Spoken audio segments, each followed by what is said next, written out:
আমার আল্লাহ রাব্বুল আমিন বলছেন, ও বান্দা, তুমি যে কোরআন শোনার জন্য আসলে, এই কোরআন তোমার জন্য কি কল্যাণ নিয়ে আসবে, এই কোরআন তোমার জন্য কি পরিবর্তন দিবে, একটু দিলটা খুলে দিয়ে কথা কয়টা একটুখানি হৃদয়ের মধ্যে গেঁথে নেন। 4টা আয়াতে কারিমা বলবো, প্রথমে সামনের দিকে সিরিয়ালে যাব, এরপরে পেছন দিক থেকে আসব, 2টা মিলাই আমরা একটা সিদ্ধান্তে উপনীত হতে পারবো। ভালো করে খেয়াল করেন। আল্লাহ বলছেন, ও আমার হাবিব, আপনাকে বললাম আপনি আপনার উম্মতের কাছে এই বার্তাটা পরিষ্কার করেন। কি বার্তা? আল্লাহ বললেন, ওয়াযাক্কির ফাইন্না যিকরা তানফাউল মুমিনিন। আমি আল্লাহ বললাম, ও আমার হাবিব, আপনি জিকির করেন। জিকির করেন মানে কি?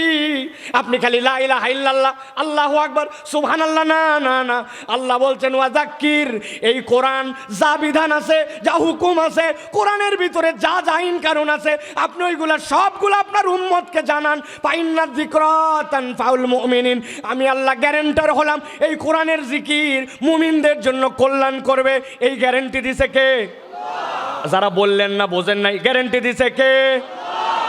الحق بشيرا ونذيرا وداعيا إلى الله بإذنه وسراجا منيرا فقد قال الله سبحانه وتعالى في كلامه المجيد وفي فرقان الحميد.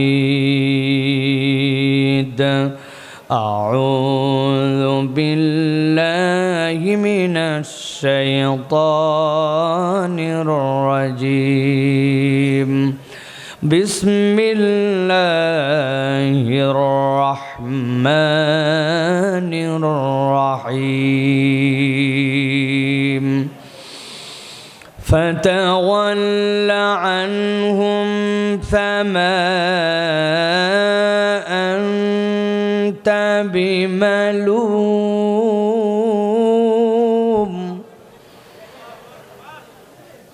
وذكر فإن الذكرى تنفع المؤمنين. وما خلقت الجن والإنس إلا ليعبدون. ما أريد منهم من رزق وما أريد أن يطعمون. إن الله هو الرزاق ذو القوة المتين. وقال الله سبحانه وتعالى آمرا ومخبرا إن الله وملائكته يصلون على النبي يا أيها الذين آمنوا صلوا عليه وسلموا تسليما. اللهم صل على محمد وعلى آل محمد كما صليت على إبراهيم وعلى آل إبراهيم إنك حميد مجيد. اللهم بارك على محمد وعلى آل محمد كما باركت على إبراهيم وعلى آل إبراهيم إنك حميد مجيد. প্রিয় ভাইরা, আল্লাহ রাব্বুল আমিন আমাদেরকে কোরআন শোনার জন্য আসার এখানে তৌফিক দান করেছেন। এটা আল্লাহ রাব্বুল আলামিনের দেওয়া আমাদের জন্য একটা অনুকম্পা এবং আল্লাহর জন্য একটা নেয়ামত। এটা ঠিক কি না? কেননা আল্লাহ রাব্বুল আলামিন কোরআনে বলেছেন যে রব্বুল আলামিন এই কোরআন এবং কোরআনপন্থীদেরকে পরাজিত করার জন্য এই দুনিয়াতে প্রেরণ করেন নাই। কোরআনপন্থীরা দুনিয়া আখেরাতে বিজয়ী হবে, আল্লাহ বিজয়ী বানানোর জন্য আনছেন। তাহলে মুসিবতে যে পড়ি মাঝে মাঝে যে ঝামেলা হয়, ওইটা আল্লাহর পক্ষ থেকে পরীক্ষা, ওইটা আল্লাহ পরাজিত করার জন্য আমাদেরকে আনেন নাই। আল্লাহ কোরআনে বলেছেন, এটা আমার কথা না। আল্লাহ বলছেন বাল নাকযিফু বিল হাক্কি আলাল বাতিল ফায়াদমাগুহু ফাইযা হুয়া যাহিক ওয়ালাকুমুল ওয়াইলু মিম্মা তাসিফুন। আল্লাহ বলছেন দুনিয়ার মানুষ জেনে রাখো, বাল নাকযিফু বিল হাক্কি আলাল বাতিল, আমি রব্বুল আলামিন এই হকের মানে হচ্ছে কোরআন, এই হকের মানে ইসলাম, এই হকের মানে হচ্ছে আল্লাহর দেওয়া বিধান। আল্লাহ বলছেন বাল নাকযিফু বিল হাক্কি আলাল বাতিল, আমি এই হক দ্বারা বাতিলের প্রতি আঘাত করব। কেমন আঘাত হবে? আল্লাহ বলছেন যেমন তেমন আঘাত নয়, ফায়াদমাগুহু, ওই মাইটটা হবে তার চেতনায়, তার চরিত্রে, তার ব্রেনে। আরবিতে দামগুন শব্দের অর্থ হচ্ছে ব্রেন। আল্লাহ বলছেন এই মাইটটাই, পরিবর্তনটা ব্রেনের মধ্যে হবে। ফায়াদমাগুহু ফাইযা হুয়া যাহিক ওয়ালাকুমুল ওয়াইলু মিম্মা তাসিফুন। আল্লাহ বলছেন এমন ভাবে আঘাত হবে, আল্লাহ বলছেন বাতিল সেখান থেকে নিশ্চিহ্ন হয়ে যাবে। মুফাসসিরিনে কেরামের ব্যাখ্যা, ইসলাম এবং কোরআন এবং ইমানের যে আঘাত, পরিবর্তন, ওইটা দুনিয়ার বাহ্যিক কোনো পরিবর্তন নয়, ওইটা হচ্ছে চরিত্রে পরিবর্তন, ওইটা হচ্ছে চেতনায় পরিবর্তন, ওইটা হচ্ছে সমাজে পরিবর্তন। ঠিক কিনা? আপনার কাছে জিজ্ঞাসা করে ভালো করে বুঝে থাকলে বলেন, যেই মানুষগুলো এই দেশকে ফতুর বানানোর জন্য চেষ্টা করলো, এক ব্রিজ বানালো 30 ব্রিজের টাকা দিয়া, দেশের টাকা বিদেশে পাচার করলো, আলেম ওলামাদেরকে ধরে ধরে মিথ্যা মামলায় ফাঁসায় হত্যা করলো, জেল জুলুম দিল, দেশের টাকা যেইগুলো প্রবাস থেকে পাঠালো ওই টাকা দিয়ে আবার বিদেশে বাড়ি ঘর কিনলো। বুঝে থাকলে বলেন তো, এই কাজ যারা করলো ওরা কি আমাদের দেশীয় শিক্ষা ব্যবস্থায় অশিক্ষিত না শিক্ষিত? শিক্ষিত। ওই মানুষ প্রত্যেকেই যায় দেখেন বিসিএস পাস করছে, অনার্স পাস করছে, মাস্টার্স পাস করছে। আপনি যদি আপনার সচিবালয়ে পদে বসতে চান, কত পরীক্ষায় পার করে সেখানে যেতে হয়, কিন্তু এত শিক্ষিত হওয়ার পরেও এই মানুষ এই কাজ করলো কেন? আল্লাহ বলছেন ফায়াদমাগুহু ফাইযা হুয়া যাহিক, তার পরিবর্তন সব জায়গায় থাকলেও তার ইমানে, তার চেতনায় আর তার আদর্শে পরিবর্তন হয় না। ঠিক কিনা? আপনি যতক্ষণ পর্যন্ত আদর্শে পরিবর্তন করতে পারবেন না, এই সোনার বাংলা যেটা বলেন ওটা ফাঁপড় থেকে যাবে, ওইটা কখনো কিয়ামত পর্যন্ত বাস্তব হবে না। ঠিক কিনা? আপনি ঠিক বললেও ঠিক, না বললেও ঠিক, এগুলো আমাদের চোখের সামনে প্রমাণ আছে। আলোচনার সংক্ষেপ, বেলাইনে যাওয়ার সুযোগ নাই। এই জন্য বলতেছি প্রিয় ভাইয়েরা, যদি চেতনা, যদি আদর্শে, যদি আপনার সমাজে, যদি বাস্তবতায় পরিবর্তন আনতে হয়, তাহলে ইসলাম দিয়া, কোরআন দিয়া, আল্লাহর বিধান দিয়া, আল্লাহর দেওয়া তরিকায় সবার আগে চারিত্রিক পরিবর্তন লাগবে। ঠিক কিনা?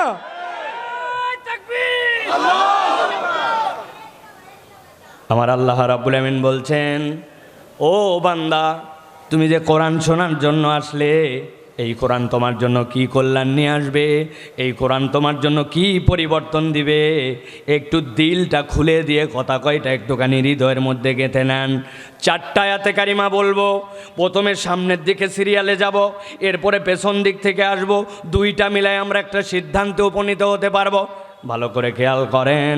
আল্লাহ বলছেন, ও আমার হাবিব, আপনাকে বললাম আপনি আপনার উম্মতের কাছে এই বার্তাটা পরিষ্কার করেন। কি বার্তা? আল্লাহ বললেন, ওয়াযাক্কির ফাইন্না যিকরা তানফাউল মুমিনিন। আমি আল্লাহ বললাম, ও আমার হাবিব, আপনি জিকির করেন। জিকির করেন মানে কি? আপনি খালি লা ইলাহা ইল্লাল্লাহ, আল্লাহু আকবার, সুবহানাল্লাহ, না না না।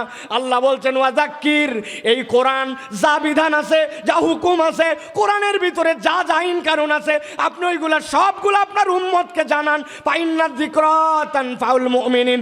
আমি আল্লাহ গ্যারান্টার হলাম, এই কোরআনের জিকির মুমিনদের জন্য কল্যাণ করবে। এই গ্যারান্টি দিছে কে? যারা বললেন না, বোঝেন নাই, গ্যারান্টি দিছে কে? মুফাসসিররা বলছেন, ওয়াযাক্কির ফাইন্না যিকরা তানফাউল মুমিনিন। এখানে কি নাফা হবে, কি উপকার হবে, আল্লাহ এটাকে আম করে দিয়েছেন। আপনি আমি বানাই ফেলছি খাস, আপনি আমি বানাইছি এক আয়াত পড়লে, এক অক্ষর পড়লে কেবল 10টা সওয়াব হবে, অবশ্যই হবে। আল্লাহ নবী বলছেন মানে হবেই হবে, কোনো সন্দেহ নাই। কিন্তু একমাত্র এইটুকুই হবে তা নয়। আল্লাহ বলতেছেন ফাইন্না যিকরা তানফাউল মুমিনিন, বান্দা তোমার জন্য যা যা কল্যাণ লাগবে সব কল্যাণ আমি কোরআনের ভিতরে ঢুকাইছি। সুবহানাল্লাহ। ভালো করে খেয়াল করেন, দুনিয়ার মানুষ যদি সামগ্রিকভাবে দেখে তার জীবনে 5 ধরনের সমস্যা আছে। এই সমস্যার মধ্যে দুনিয়ার সব সমস্যা ঢুকানো আছে। 1 নম্বর সমস্যা হচ্ছে তার ব্যক্তিগত সমস্যা, 2 নম্বর সমস্যা তার পারিবারিক সমস্যা, 3 নম্বর সমস্যা তার অর্থনৈতিক সমস্যা, 4 নম্বর সমস্যা তার নিরাপত্তার সমস্যা, 5 নম্বর সমস্যা তার জন্য ব্যক্তি সামাজিক যে সকল তার সম্মান আছে ওই সম্মানগুলা কেউ যেন হানি না করে, ওই হানি হয়ে যাওয়ার সমস্যা। ভালো করে সংক্ষেপ করে বলছি, তাছাড়া আবার রিপিট করতাম। আপনার ব্যক্তি, আপনার পরিবার, আপনার সম্মান, আপনার অর্থনীতি, আর আপনি যা অর্জন করছেন ওইটা নষ্ট হয়ে যাবে না। আপনি যত খোঁজেন, যা ঝামেলা করেন, সবগুলা এর মধ্যে আছে। হুজুর আমার যে পেট ব্যথা করে ওইটা যে বললেন না, ওই ব্যক্তিগতর মধ্যে তো পেট আছে আপনার, কথা বললেন না যে।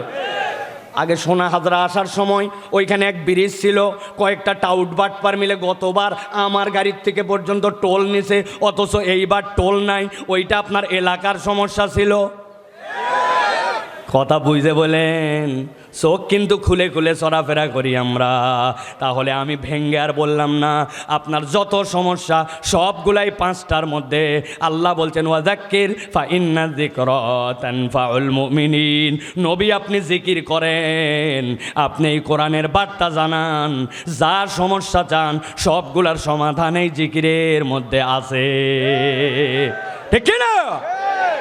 আপনি হিসাব মেলান, 1000 ওয়াজ করছেন একজনকে, ভাই চুরি করা যাবে না, অন্যায় করা যাবে না।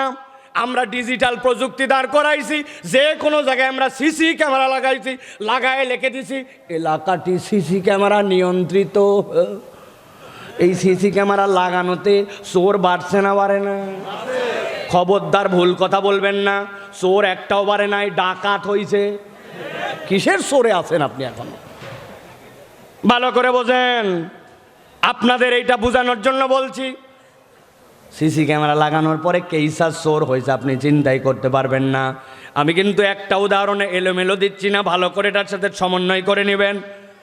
পাসপোর্ট অফিসে গেছিলাম, আমার পাসপোর্টে 6 মাসের নিচে মেয়াদ নেমে গেলে আর কোনো ভিসা দেয় না। এখন ভিসার জন্য দ্রুত আমার পাসপোর্টের কাজ করা লাগবে। পাসপোর্ট অফিসে যাওয়ার সময় একজন বলছে হুজুর প্রস্তুতি নিয়ে যায়েন। আমি চিন্তা করছি যাওয়ার পর হয়তো সই করা লাগবে, এই জন্য কলম নিতে বলেছে। জি না, আপনারাও ভাত খান, আমিও ভাত খাই, আমাকে কলম নিতে বলে নাই, মাল নিতে বলছে। আমিও সুন্দর করে মাল নিয়ে গেছি, কিন্তু যাওয়ার পরে আমাকে খালি ঘুরায়, টাকা নেয় না, মাল খায় না, কাজও করে না। অনেকক্ষণ ঘুরায় ঘুরায় দোতলার থেকে বলছে হুজুর এবার নিচে চলেন। যেই না দোতলার থেকে নিচতলায় নামাচ্ছে, একটা সিঁড়ি, এরপর একটা ল্যান্ডিং, তারপর একটা সিঁড়ি, ওই একতলা সিঁড়ি থেকে পার করে মধ্যে যেই জায়গা ওই জায়গায় এসে বলতেছে হুজুর মাল বার করেন। আমি বললাম আরে ব্যাককল, এই মাল দেওয়ার জন্য আমি কখন থেকে ঘুরতেছে, ব্যাককল কোথাকারে এতক্ষণ ঘুরায়, এই জায়গায় এসে চাও কেন? বলছি হুজুর খেপেন না, এই বিল্ডিংটি সিসি ক্যামেরা নিয়ন্ত্রিত। ক্যামেরায় আমরা চেক করে দেখছি, পুরা বিল্ডিংটা মনিটরে আসে, খালি এই জায়গাটা ধরে না। তো যেই জায়গাটা ধরে না ওই জায়গাতে মাল খায়। ওই লোক যদি একবার বুঝতো কিরামান কাতিবিনা ইয়ালামুনা মা তাফআলুন, তোমার কান্দে আল্লাহ ফেরেশতা লাগাইছে, তোমার ব্যাটারি থাক বা না থাক, দিন হোক রাত হোক, ওইটা মেঘাচ্ছন্ন আবহাওয়া হোক আর সূর্যের আলোয় হোক, ওইটা তোমার কাছ থেকে কখনো সরে না। ওই বোধ যদি তার মধ্যে থাকতো, আর সাথে সাথে ইসলামের আইন যদি থাকতো, ওইটা ভায়োলেট করেও যদি চুরি করো আর আর একবার ধরা পড়ো তাইলে তোমার খবর আছে প্রথমবার এক হাত কাটা, এরপরে বাম পা কাটা, তারপরে ডানে কাটা, পায়ে কাটা। এইটার বিচার আর এইটার ভয়, এই দুইটা যদি ঢুকায় দেওয়া যেত, বুঝে থাকলে বলেন তো তাহলে কোরআনের এই জিকির দ্বারা সমাজের রং বদলানো সম্ভব ছিল কিনা? ভালো করে খেয়াল করেন, আল্লাহ এর পরের আয়াতে বলতেছেন, ওয়ামা খালাকতুল জিন্না ওয়াল ইনসা ইল্লা লিয়াবুদুন।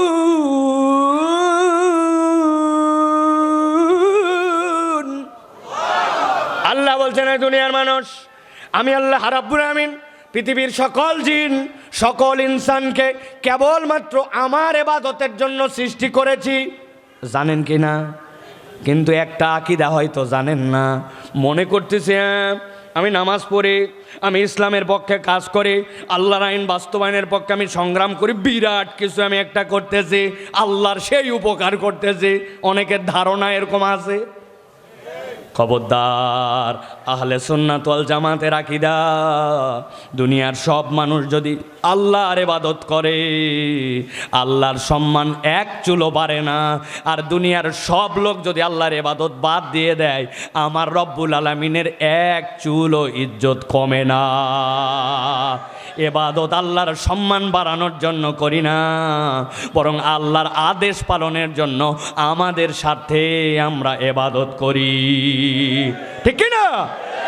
আমার আল্লাহ রাব্বুল আমিন বলছেন, ভালো করে খেয়াল করেন এর পরের আয়াত, আল্লাহ রাব্বুল আমিন বলছেন, মা উরিদু মিনহুম মির রিজকিন ওয়া মা উরিদু আন ইউতঈমুন।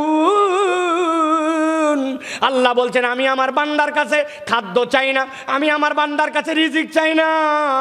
আমি আল্লাহ রাব্বুল আমিন তার রিজিকেরও প্রত্যাশী না, আমি রব্বুল আলামিন তার খাদ্যেরও প্রত্যাশী না। আল্লাহ বলতেছেন এর পরের আয়াতে, ইন্নাল্লাহা হুয়ার রাজ্জাকু যুল কুওয়াতিল মাতিন। আমার আল্লাহ বলছেন, আমি তোমার কাছে রিজিকের প্রত্যাশী না, কিন্তু আমি বান্দা তোমাকে জানায় রাখি, আমি আল্লাহ তোমার রাজ্জাক, আমি আল্লাহ রাব্বুল আলামিন অমুখাপেক্ষী তোমার জন্য অনবরত রিজিক দেওয়ার সক্ষম সত্তা। গভীর মনোযোগ, ঠান্ডা মাথায় বোঝেন। একবার বলেছি উপর থেকে বলবো, এবার নিচ থেকে যাব, ভালো করে বোঝেন, খেয়াল করবেন আর মাথার মধ্যে ঢুকায় রাখবেন সারা জীবনের জন্য।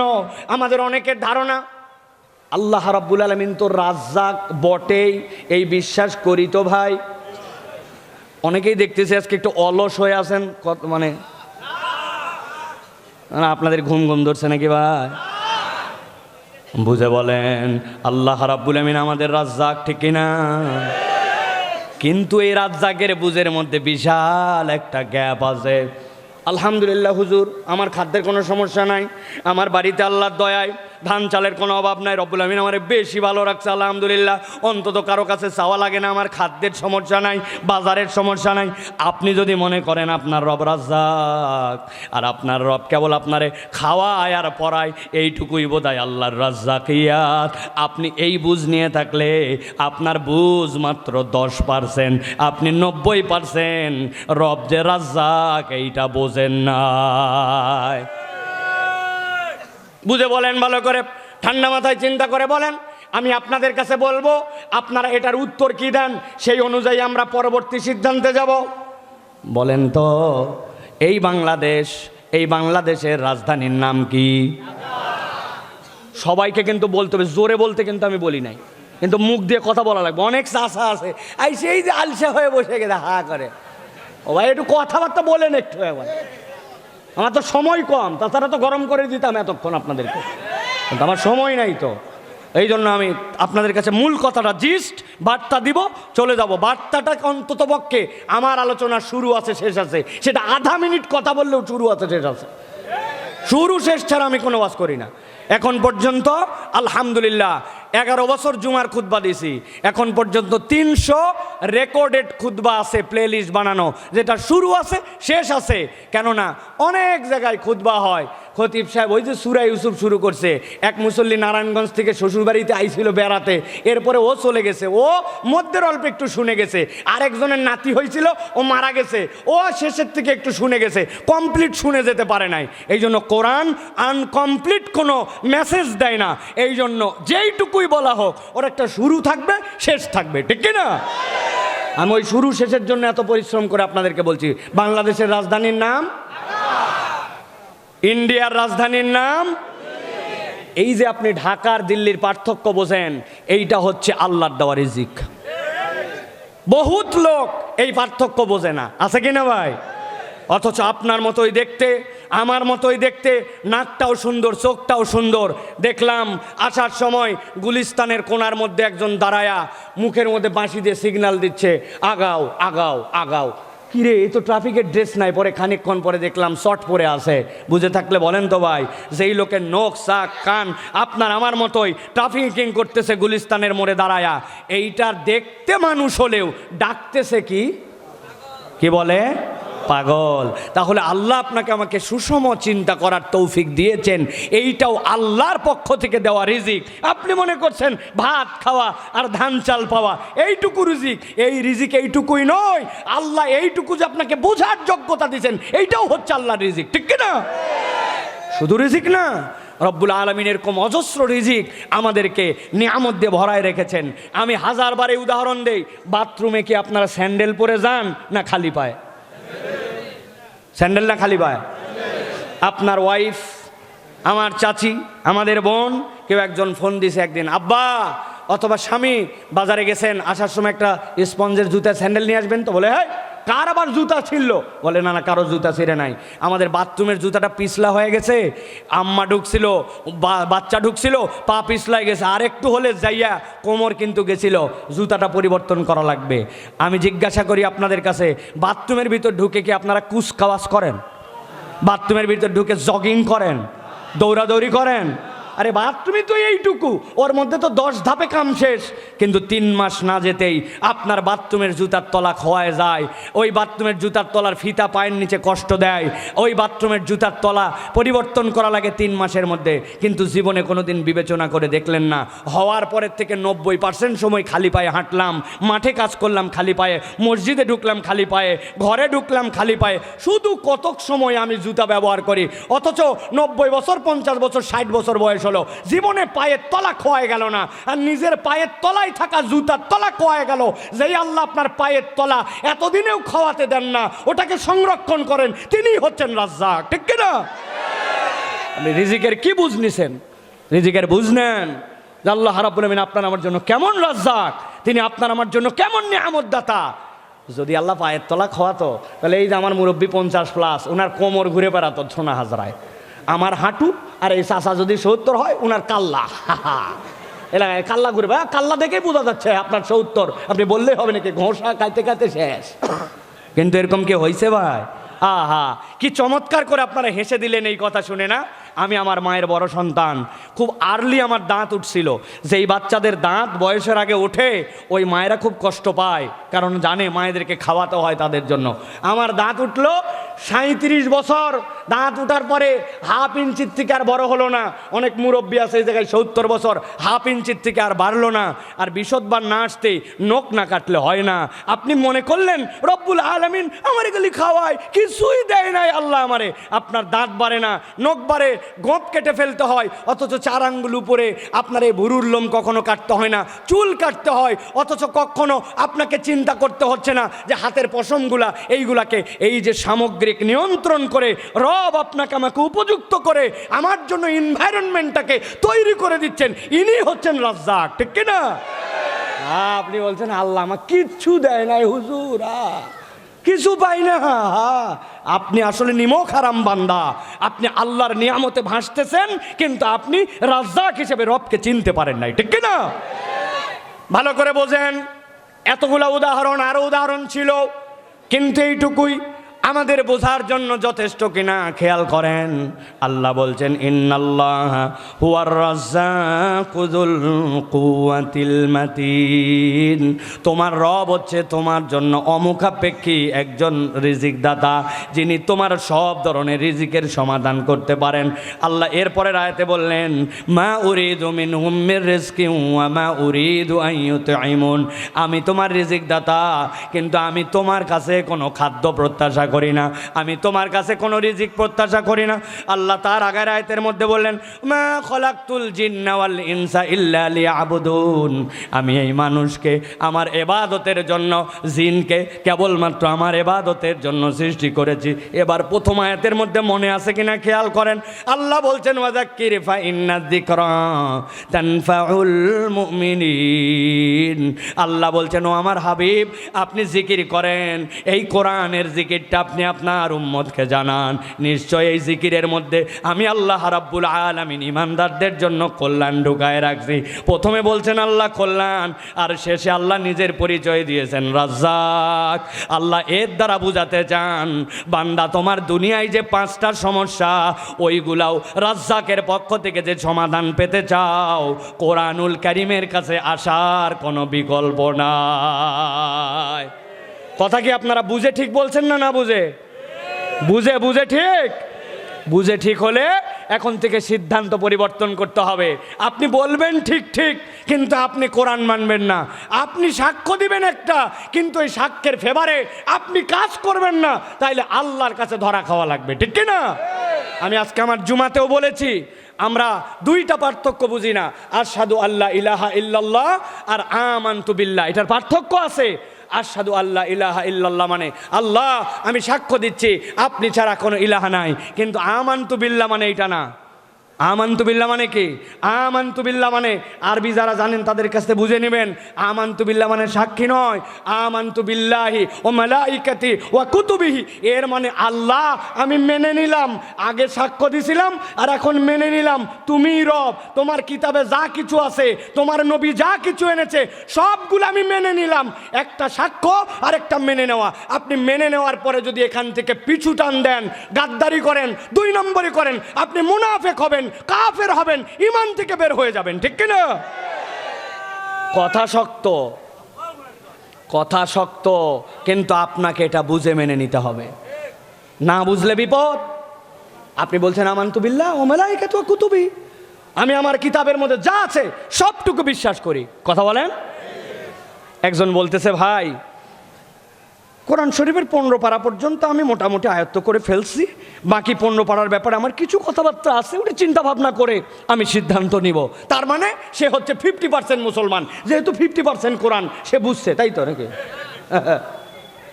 আরেকজন বলছে না ভাই সব শেষ করছি, খালি সূরা নাসের ব্যাপারে আমার কিছু কথা আছে, তার মানে সে হচ্ছে 99% মুসলমান। তাই কত পার্সেন্ট? 0 চাচা বুঝে হোহা করেন, আন্দাজি খালি ঠিক ঠিক করেন না, বুঝেন কথা, বোঝেন ঠান্ডা মাথায়, মাথা কুল করেন। কত পার্সেন্ট মুসলমান? 0। ভালো করে বুঝেন, আপনি 0%। আপনার এই বুঝাতে না বুঝাতে কিচ্ছু যায় আসে না, কিন্তু আল্লাহ রাব্বুল আমিনের কাছে স্বীকারোক্তি দিলে আপনাকে সব কিছু মেনে নিতে হবে। এই মেনে নেওয়ার নাম ঈমান, ঠিক না? কারণ আমাদের মধ্যে সবাইকে এটা করতে পারে না। এখন বাঁচা তো লাগবে, বাঁচা লাগবে কিনা? আমি একটা বাঁচার বুদ্ধি বাইর করছি, বহুত চিন্তা ভাবনা করে ভাই। আপনারা যদি বলেন তাহলে আপনাদেরকে জানাই দেব। বলবো? সবাই বলতে হবে, পিছন থেকে দাঁড়ায় আছেন যারা, বলবো? রাজি আছেন? ফ্রি হবে না, 50 টাকা করে দেওয়া লাগবে। রাজি আছেন আপনারা? বুঝেন, কিন্তু যাওয়ার সময় বলবেন হুজুর খুচরা নাই, অথবা মাদ্রাসায় দান করে দিছি সব, এগুলো বললে হবে না। টাকা কিন্তু দেওয়া লাগবে, যদি বুদ্ধি পছন্দ হয়, না হলে দিবেন না। এখন থেকে আমরা বাঁচার জন্য একটা কৌশল করব। কি করব? আমরা এখন থেকে বলবো আমানতু বিল্লাহি ওয়া মালাইকাতিহি ওয়া কিছু কুতুবিহি, অথবা বলবো আমানতু বিল্লাহি ওয়া মালাইকাতিহি ওয়া যদ্দুর বুঝি তদ্দুর কুতুবিহি। কবরে যায় ফেরেশতা ধরছে ওয়া মা দিনুকা, বলতেছে যদ্দুর বুঝি তদ্দুর কুতুবিহি। মনে এই কথা বলিস কেন? বলছে আমি সোনা হাজারাতেই বলে আসছিলাম, আগেই বলে আসছি। বাটাম একটাও মাটিতে পড়বে না, ঠিক কিনা? এই ভুয়া বুদ্ধিতে বাঁচার কোনো উপায় আছে ভাই? আলে ফাযাক্কির ফা ইন্না যিকরা তানফাউল মুমিনিন। আপনি নামাজের ইসলাম মানেন, রোজার ইসলাম মানেন, আপনি হজের ইসলাম মানেন, কিন্তু চোরের হাত কাটার ইসলাম মানেন না, আল্লাহর দেওয়া অর্থনীতি মানেন না, আপনার ঈমান পূর্ণ হয় নাই। আপনি জিহাদের ইসলাম মানেন না, আপনার ঈমান পূর্ণ হয় নাই, ঠিক কি না? ওইরকম ধান্দাবাজ মুসলমানের দেশ ভরা। ফজরের পরে যায় নামাজ খুঁজতো হবে, এই পারে খালি প্র্যাকটিস হবে, ওই পারে রেডি হয়ে আছে সবগুলা, খুজু হুবা সল্লু, এইসব বসাবে, টের পাবে ওই দিন। আর বললাম না বেশি, আল্লাহ আমাদেরকে বোঝার তৌফিক দান করো। তাহলে প্রিয় ভাইয়েরা, এই কোরআনুল কারীম এইটার পক্ষে থাকার দরকার আছে কিনা? আছে কিনা? কারা কারা এর পক্ষে? দুই হাত শক্ত করে তোলেন। থামেন থামেন, ভাঙ্গা গলায় তাকবীর দেওয়া লাগবে না, থামেন, আমি আছি তো। হাত সোজা করেন, শক্ত করেন, শক্ত করেন, সবগুলা হাত নামান। এবার তুলবেন আর ডানে বামে তাকায় দেখবেন কারা উঠাতে পারে নাই। চাদরের মাদরের ভিতর থাকলে খবর আছে কিন্তু বলে দিলেন। সবগুলা হাত, যদি আপনার গিরিজের সমস্যা থাকে ভিন্ন কথা, অনেকের মোবাইল নাই, গিরিজ গেছে, এই বিয়ারিং ডিস্টার্ব, তার ভিন্ন, এটা মাপ। কিন্তু বিয়ারিং যদি ঠিক থাকে আর আল্লাহ যদি রাজ্জাক এই বিয়ারিংয়ের মোবাইল দেয়, তাহলে হাতটা ঠিকঠাক মতো তোলেন, রক্ত করে সোজা করেন। কোরআনের পক্ষে থাকবো তো ইনশাআল্লাহ। গলাটা পরিষ্কার করেন, হাতটা শক্ত করেন, বুক বরাবর নামান। এবার একটুখানি আকাশ বাতাস মুখরিত করে সোনা হাজারার ইতিহাসের শ্রেষ্ঠ একটা তাকবীর দিতে চাই। পারবেন তো ইনশাআল্লাহ? হ্যাঁ ভাইয়েরা, পারবেন তো ইনশাআল্লাহ? দেখে একটা তাকবীর দেন, লিল্লাহে তাকবীর, লিল্লাহে তাকবীর। আল কোরআনের আলো, আল হাদিসের আলো, তোমার নেতা আমার নেতা, আলেম ওলামা যেখানে,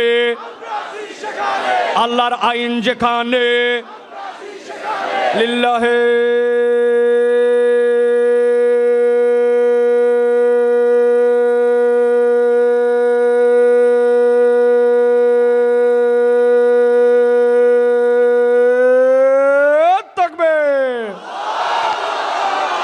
আলহামদুলিল্লাহ। হাত নামান, আল্লাহ কবুল করো।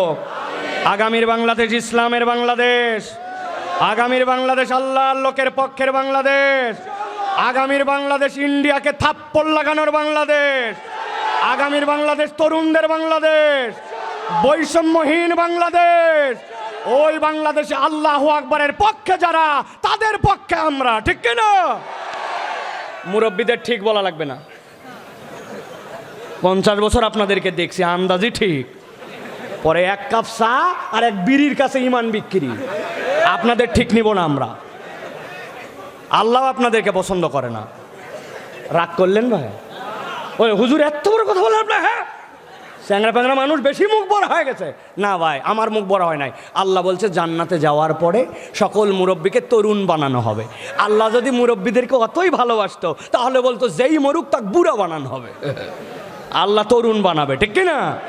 অথবা আমাদের মুরব্বীরাও আমাদের মাথার তাজ, আল্লাহ তাদের হায়াত দারাজ করুক, আল্লাহ তাদেরকে যে আরও আমাদের মাঝে দীর্ঘ সময় রাখুক, আল্লাহ তাদের রোগবালাই দূর করে দেখ। কিন্তু আমরা ধাক্কায় ওনাদেরকে নিয়ে যাব এবার ইনশাআল্লাহ। তরুণ যুবকরা রাজি তো ইনশাআল্লাহ? আল্লাহ আমাদেরকে কবুল করবেন, আল্লাহুম্মা আমিন। আর 5-7 মিনিট বলে যাই তাহলে, ঠিক আছে? না না, বলেন বললে হবে না। একবারে আমার ইয়েতে মতিঝিলের প্রোগ্রাম, ওইটায় সেট করা প্রোগ্রাম, এখানে তো আপনার আমি তো ওয়াদাবদ্ধ না। আপনি এখানে যেরকম বসে আছেন, ওখানে ওরকম লোক বসে আছে, এর 4 গুণ লোক বসে আছে ওখানে। চলেন আমি আপনাদের কাছে একটা ফাইনাল বার্তা দিতে চাই। এই বার্তা দিয়ে আমি ইনশাল্লাহ আমার কথা শেষ করে ফেলবো, গুছাই ফেলবো ইনশাল্লাহ। সেটি হচ্ছে, প্রিয় ভাইরা, আমরা তো আল্লাহ রাব্বুল আলামিনের জান্নাত প্রত্যাশী, আমরা জান্নাতে যেতে চাই, ঠিক কিনা ভাই? কিন্তু আজকে সকাল থেকে আমাদের যে আমল নামা, ওইটার দিকে চোখ বন্ধ করে তাকালে জাহান্নাম ছাড়া তো কিছুই দেখতে পাই না। কত মুরব্বী, মানুষ মনে করছে এই মুরব্বী আর গুনাহ করে না, কিন্তু উনার সামনে দেখ মহিলা গেলে উনার ভিতরে যে চিন্তা হয়, আল্লাহ রাব্বুল আলামিন যদি ওইটা প্রকাশ করে দিতেন, হয়তো মুরব্বীকে কেউ আর সালাম দিত না। আমি সাইফুল্লাহ বক্তা, বিরাট বড় বড় লেকচার মারি, আমার হয়তো কোনো গুনাহ খাতা যেইগুলো হয়ে গেছে চিন্তায়, অবচেতনে, ছোটোবেলায়, আমার অথবা ইচ্ছায় অনিচ্ছায়, ওটা যদি কপাল দিয়ে নিয়ন সাইনের মতো লেখা হতো, আমাকে স্টেজে উঠাতেন না, জুতায়া নামায় দিত মানুষ, ঠিক কিনা? তার মানে গুনাহ খাতা আমাদের সকলেরই আছে, আবার জান্নাতেও আমরা সকলেই যেতে চাই, ঠিক কি না? এখন জান্নাতে তাহলে যেতে হবে কিভাবে? সহজ বুদ্ধি, গুনাহ খাতা আল্লাহর থেকে মাফ নিয়ে নিতে হবে। গুনাহ খাতা মাফ হলে আল্লাহ জান্নাতে ঢুকাই দিবেন, ঠিক কি না? একটা সিদ্ধান্ত আপনাদেরকে বলতে হবে, আস্তে বলেন, জোরে বলেন, ছাদের থেকে বলেন, নিচ থেকে বলেন, বলেন একটা কথা, আল্লাহ কি আমাদেরকে জাহান্নামে নেওয়ার জন্য সৃষ্টি করছে নাকি আল্লাহ জান্নাতে নেওয়ার জন্য? আল্লাহ জান্নাতে নেওয়ার জন্য সৃষ্টি করছেন, জন্য আদম আলাইহিস সালামকে আগে জান্নাতে নিছে। এই না আমাদের বাপ, এই বাপের না উত্তরাধিকার, ওই সন্তান যদি খালি ত্যায্য পুত্র না হয়, আল্লাহ এদেরকে সবাইকে জান্নাতে নেবেন, আল্লাহ বান্দাকে জাহান্নামে নেওয়ার জন্য বানান নাই। এখন ওই বান্দা আল্লাহর কাছে ক্ষমা পাবে কিভাবে? আমি সংক্ষিপ্তভাবে আপনাদের কাছে আজকে 3টা কথা বলে যাব। এই 3 আমলের দিকে খেয়াল রাখলে ইনশাআল্লাহ আল্লাহ আমাদের গুনাহ খাতা মাফ করে জান্নাতে ঢুকায় নেবে। বলেন আল্লাহুম্মা আমিন। তাহলে আমল কয়টা? একটা মুখ বন্ধ থাকলে বলবো না, বলেন আমল কয়টা? জোরে বলেন। হাত নামান এরকম করে, ডান হাত বার করেন, তাদের হাত এরকম করে 3 আঙ্গুল বার করেন, 3 আঙ্গুল নিচে বার করেন। আমি বলবো তাহলে আমল কয়টা, একসাথে হাত তুলে দেখা দেবে 3টা। আমল কয়টা? ওই যে সবুজ গেঞ্জিওয়ালা ভাই 2 পকেটে, হ্যাঁ পিছনে তাকাচ্ছে আবার, আপনি ইয়েস ইউ আমি দেখছি আপনাকে, আপনি অনেকক্ষণ ধরে ব্লেজারের মধ্যে হাত দিয়ে আছেন, তকবীরেও আপনি হাত তোলেন নাই। হ্যাঁ এখন হাত নামান সবাই, একসাথে বলেন আমল কয়টা? সবাই হাত উঠছে, লাস্ট চান্স দিলাম, হাত নামান এবার একসাথে, আমল কয়টা? ওই যে ভাই, ওই যে কি হোয়াট ইজ প্রবলেম? আসেন একটু অংশগ্রহণ করি ভাই। হ্যাঁ ঠিক আছে, ধন্যবাদ, রাগ করেন না। অনেকে চিন্তা করছে হুজুর এরকম করতেছে কেন, এইগুলা কথা আমাদের মনে থাকে না, এই কথাটা যেন আমাদের বাড়িতে যায়, এই জন্য। ভাই ব্যস্ততা আছে ভাই, আর 5-7 মিনিট চলেন তাহলে আমরা এই 3টা কথা শুনবো, আমি চলে যাব ইনশাআল্লাহ। রাজি তো ইনশাআল্লাহ? খালি শুনবো না, বলেন ইনশাআল্লাহ আমরা আমলও করব। 1 নম্বরে আল্লাহ রাব্বুল আমিন বলছেন, বান্দা যদি আল্লাহর কাছ থেকে ক্ষমা পেতে চায়, 1 নম্বরে বান্দার জীবনে ঈমান আর নেক আমল লাগবে। আল্লাহ কোরআনে বলছেন, ওয়াদাল্লাহুল্লাযীনা আমানু ওয়া আমিলুস সলিহাতি মিনহুম মাগফিরাতাও ওয়া আজরান আযীমা। আল্লাহ রাব্বুল আলামিন বলছেন, দুনিয়ার মানুষ, আমি আল্লাহ ওয়াদা করা লাগে না, ইন্নাকা লা তুখলিফুল মিআদ, আমি আল্লাহ ফাআলুল লিমা ইউরিদ, ইযা আরাদা শাইআন আন ইয়াকুলা লাহু কুন ফায়াকুন। এই হুকুমের মালিক আমি যে আল্লাহ, ওই আল্লাহ আমি আমার বান্দার জন্য বোঝার জন্য বলছে, ওয়াদাল্লাহু, আমি রব্বুল আলামিন তোমাদের কাছে ওয়াদা করতেছি। তারা কারা? আল্লাহ বলছেন, আল্লাযীনা আমানু, তোমাদের মধ্যে যারা ঈমান আনবে, ওয়া আমিলুস সলিহাত, ঈমান আনার পরে আমলে সলে করবে, আমি আল্লাহ তাদের জন্য বললাম আমি তাদেরকে ক্ষমা করে দিব, আর তাদেরকে ক্ষমা করার পরে জান্নাতে নিয়া আমি আজরান আজিম হিসাবে আমি রব তাদের সাথে দিদার দিয়ে দিব। এখন ঈমান তো কিছুটা বুঝি, কিন্তু আমলে সলের বুঝ আমাদের কাছে নাই। আমরা মনে করেছি নামাজ রোজা হজ যাকাত আমরা করি, এইটা আমাদের জন্য বোধহয় আমলে সলে একমাত্র। না না না, আপনি ভালো করে জেনে রাখেন, ইসলামে আপনি যে নামাজ রোজা হজ যাকাত করেন, এইটা হচ্ছে ইসলামের মধ্যে টিকে থাকার জন্য আপনার জীবনে 33 মার্ক। যার জীবনে নামাজ নাই, আল্লাহর দেওয়া রোজা ফরজ হলে রোজা নাই, হজ নাই, যাকাত নাই, ফরজ হলে আদায় না করে, তাহলে আপনি ইসলামের কনস্টিটিউশন, ইসলামের ইনস্টিটিউটের মধ্যে আপনার নাম থাকবে না। আমার কথা নয়, নবী বলেছেন, বুনিয়াল ইসলাম আলা খামসিন, ইসলামের বেনাই হচ্ছে এই 5টা। স্কুলের মধ্যে আপনার নাম টিকাতে হলে সকাল 8:30টার স্কুলে 8:30টায় আসতে হবে। আপনার যদি ইউনিফর্মের মধ্যে সাদা শার্ট কালো প্যান্ট থাকে, এইটা পড়তে হবে। প্রথম সাময়িক দ্বিতীয় সাময়িক পরীক্ষা দিতে হবে, পাস মার্ক হিসাবে 33 নিতে হবে। এইটা না থাকলে আপনার জীবনে পাস মার্ক নাই, আপনার জীবনে স্কুলে নাম থাকবে না। আল্লাহ বলতেছেন, ঈমান আনার পরে যদি আমলে সলেহ হিসাবে নামাজ রোজা হজ যাকাত না থাকে, তোমার তো নামই নাই। তার মানে এইটা ভালো কাজ, কিন্তু আল্লাহ বলছেন এর সাথে আমার বান্দার আরও কিছু নেক আমল আমি দেখতে চাই। কি নেক আমল? আল্লাহ নবী বলে গিয়েছেন, লিল মুমিনি আলাল মুমিনিন সিত্তু খিসাল, একজন মুমিনের জন্য আরেকজন মুমিনের 6টা ন্যূনতম দায়িত্ব আছে। আপনারা এগুলা জেনে নেওয়ার চেষ্টা করবেন। মারা গেছে জানাজায় যান, অসুস্থ হয়েছে, আপনার কোনো স্বার্থ নাই, আত্মীয় নয়, তারপরেও দেখতে যান, হাঁচি ফেলে দিছে, আপনি আলহামদুলিল্লাহ বলেছেন, শুনে ফেলেছেন ইয়ারহামুকাল্লাহ বলেছেন, এইগুলা যেরকম নেক কাজ। মসজিদে আগে চলে গেছেন, হাতে একটু সময় আছে, চিন্তা করছেন না বসে 2 রাকাত তাহিয়াতুল ওযু পড়ি, 2 রাকাত দুখুলুল মসজিদ পড়ি। আপনি ভ্যান চালাচ্ছেন, রাস্তায় কাজ করতেছেন, মাঠে কাজ করতেছেন, আস্তাগফিরুল্লাহাল আযীম সুবহানাল্লাহি ওয়া বিহামদিহি সুবহানাল্লাহিল আযীম পড়ছে। যুবকের হাতের মধ্যে সময় আছে, বুধবার দিন বৃহস্পতিবার মসজিদের ওযুখানাটা সাফ করে দিছে, বাথরুমটা সাফ করে দিছে। একজন অসহায় মানুষ, তার কিছু সাহায্য দরকার, তার একটু সাহায্য করে দিছে। একটা লোকের হাতের বাজারের ব্যাগ টানতে পারতেছে না, একটুখানি বাজারের ব্যাগ আগায় দিছে, এতিমের মাথায় একটু আদর করে দিছে। আপনি যদি এরকম খুঁটে খুঁটে যেই কাজগুলো আল্লাহ না করলে রাগ করবে না, কিন্তু করলে খুশি হয়। আল্লাহ বলছেন ঈমানের পরে আমার বান্দা যদি এই নেক কাজগুলা করে, ওই বান্দার যত গুনাহ থাক আল্লাহ অটোমেটিক তার গুনাহ খাতাগুলা মাফ করে দেয়। এটা 1 নম্বর। 2 নম্বরে, আল্লাহর কাছে ক্ষমা পাইতে চাইলে আল্লাহর কাছে আপনাকে ক্ষমা চাওয়া লাগবে। ক্ষমা না চাইলে রব্বুল আলামিন আপনাকে মাফ করে না। ভালো করে বুঝেন, আল্লাহ বলছেন ওমাইয়া আমাল সুয়ান, তোমাদের মধ্যে কেউ যদি কোনো অপরাধ করে ফেলে, আও ইয়াজলিম নাফসাহু, অথবা তার অন্তরের প্রতি জুলুম করে ফেলে, সুম্মা ইয়াস্তাগফিরিল্লাহ ইয়াজিদিল্লাহ গফুরুর রহিমা।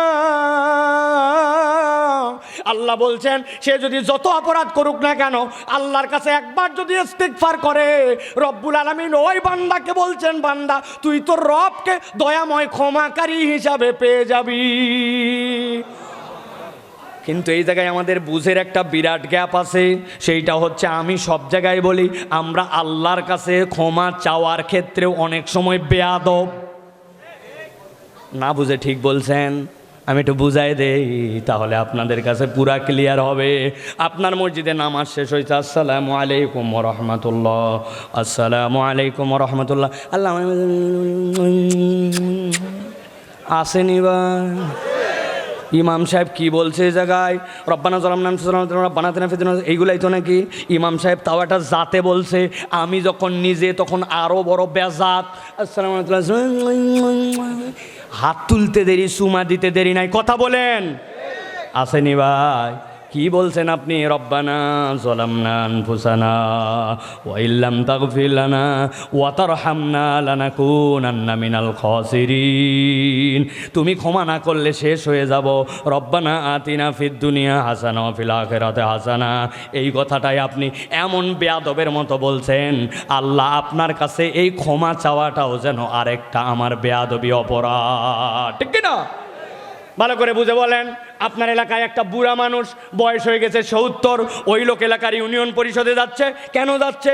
লোকজন বলতেছে বাবা আর কাজ করতে পারে না, ওনার একটা বয়স্ক ভাতার সার্টিফিকেট লাগবে। চেয়ারম্যানের কাছে দাঁড়ান, ডাইরেক্ট ঢুকেন না, চেয়ারম্যানের ঘরে লোক আছে, বারাক বসছে। এবার বলছে যান, এবার চাচা এবার আপনার সিরিয়াল।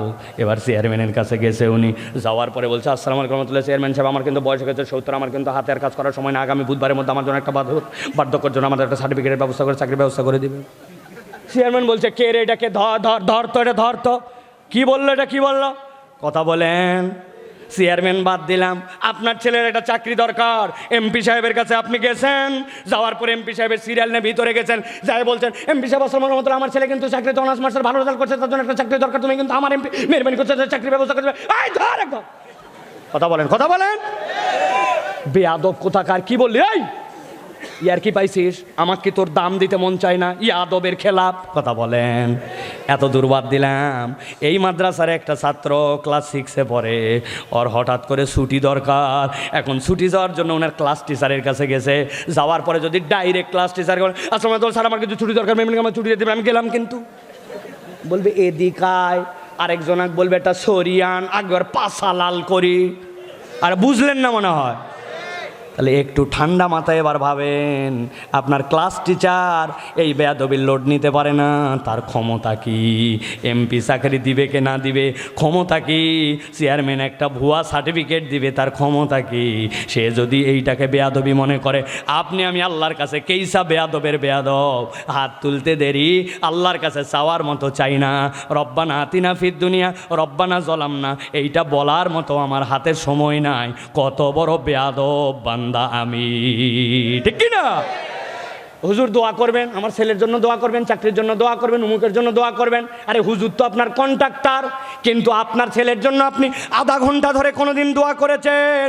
সিজদার মধ্যে চোখ দিয়া দোয়া করতে করতে আপনার মনে হচ্ছে চোখ বেরিয়ে যাবে, এরকম করে আধা ঘন্টা ধরে আল্লাহর কাছে চাইছেন, আল্লাহ আমার নাতিটা, আমার ছেলেটা, আমার ভাইটা, আমার অমুকটা, আল্লাহ তুমি ইমাম নববী বানাইছো, তুমি ইমাম ইবনে তাইমিয়া বানাইছো, তাহলে আমার ছেলেকে তুমি দিবে না কেন? আল্লাহ তোমাকে দিতে হবে। আল্লাহর কাছে এরকম করে কামনা, নিজেকে আল্লাহর কাছে সমর্পণ করে দিয়ে আধা ঘন্টা ধরে আল্লাহর কাছে মোনাজাত আমাদের জীবনে নাই নাই নাই। অথচ আল্লাহ বলছেন ক্ষমা চাও, আমি মাফ করে দিব। আমার ক্ষমা চাওয়াটাও আল্লাহর শানে একটা বেয়াদবি হয়। মুরব্বী পান খাইয়ে কত সময় নষ্ট করে, আড্ডা মেরে স্কল করে কত সময় নষ্ট করে, কিন্তু 5 মিনিট ধরে আল্লাহর কাছে আদবের সাথে চাওয়ার মতো সময় নাই। বুঝে থাকলে বলেন কথাটা কি আমি বাড়াবাড়ি বলছি না? এই সমস্যা আমাদের আছে। 2 নম্বর এটা, তাহলে আল্লাহর কাছে ক্ষমা চাওয়ার মতো চেতে হবে। আল্লাহ বলছেন কোনো বান্দা যদি আল্লাহর কাছে ক্ষমা চাওয়ার মতো চায়, আল্লাহ তাকে 3টা বোনাস আরও দিয়ে দেন, কঠিন সমস্যা দূর করে দেন। আল্লাহ রাব্বুল আমিন তার রিজিকে অবারিত সুযোগ করে দেন, দুশ্চিন্তা থেকে আল্লাহ রাব্বুল আমিন তাকে হেফাজত করে দেন। সুবহানাল্লাহ। 3 নম্বরটা, আল্লাহর কাছে আপনাকে তওবা করা লাগবে। আল্লাহর কাছে তওবা না করলে আল্লাহ বান্দার প্রতি রাগ করেন। কথাটা ভালো করে বুঝে নেন। আল্লাহ বলছেন ওয়া হুয়াল্লাযী ইয়াকবালুত তাওবাতা আন ইবাদিহি, উনি তো সেই রব যিনি বান্দার পক্ষ থেকে তওবা কবুল করেন। ওয়া ইয়াফু আনিস সাইয়্যাত, আর তওবা কবুল মানেই বান্দার গুনাহ মাফ করে দেন। আল্লাহ বলছেন ওয়া ইয়ালামু মা তাফআলুন, তুমি যা করো সবগুলার খবর জানে তিনি আল্লাহ। এখন তওবা তো করবো, তওবা কেমনে করব, কীরকম করে করব? আল্লাহ কোরআনে নিজেই ব্যাখ্যা করেছেন। আমার শেষ কথা, আল্লাহ বলছেন তুবু ইলাল্লাহি তাওবাতান নাসুহা, বান্দা তওবাটা করো নাসুহার মতো। মানে কি? মানে হচ্ছে মুফাসসিরেরা ব্যাখ্যা করছেন, আরবি পণ্ডিতরা বলতেছেন নাসুহা শব্দটা আরবি 2টা মূল ধাতু থেকে আসছে। হয়তো বা এটা নাসাহাতুন, নুন সোয়াদ আলিফ আর পরে হাতা, অথবা নাসাহাতুন। যদি নাসাহাতুন থেকে আসে, আল্লাহ তাহলে বান্দাকে বলতেছেন বান্দা তওবাটা করো ওই রকম তওবা যেইটা তুমি ফিরে এসেছো আল্লাহর কাছে। বোঝা যায় ফেরত আসা আল্লাহর কাছে। আল্লাহর কাছে কেমনে ফেরত আসলাম? ধানাই পানায় নয়। বিপদে পড়ে গেছে, এখন বলছে আল্লাহ তুমি ক্ষমা করে দাও, আবার সুযোগ পেলে ওই অপরাধ করব, আছে না? এইবারের মতো খালি পট্টি বানলাম, বান্ডে এইবারের মতো আপনাদের কাছে আসলাম, একবার খালি অতীত ভুল করে আমাকে খালি করে দেখেন কেমনে 17 বছর বাঁশ দিতে হয়। বুঝেন নে? এটা কি তওবা? আমার আল্লাহ বলছেন না, এটা তওবা হয় নাই। তওবা হচ্ছে অতীতের জন্য আমি অনুতপ্ত, ভবিষ্যতে আর করব না, আর এখন প্রমিস করলাম এরকম ফেরত আসা। আর যদি এই শব্দটা নাসহাতুন থেকে আসে, তাইলে বোঝানোর জন্য বলি, আপনার একটা নাতি হবে, আপনার বাচ্চা হবে, দেখবেন মা বোনেরা সাথে সাথে পুরাতন লুঙ্গি, পুরাতন চাদর, পুরাতন শাড়ি 3টে এক জায়গায় করে ছোট ছোট কেটে বড় বড় ফোঁড় দেয়, এরপরে ছোট ছোট সেলাই করে কাঁথা বানায়। দেখছেন আপনারা? ওই শাড়ি এতই পুরাতন, টান দিলে পরপর করে ছিঁড়ে যাবে, চাদর টান দিলে ছিঁড়ে যাবে, লুঙ্গি টান দিলে ছিঁড়ে যাবে, কিন্তু 3টা জোড়া দেওয়ার পরে যখন কাঁথা বানাইছে, 6 মাস বাচ্চা প্রস্রাব পায়খানা করে, ওইটা আর ছিঁড়ে না।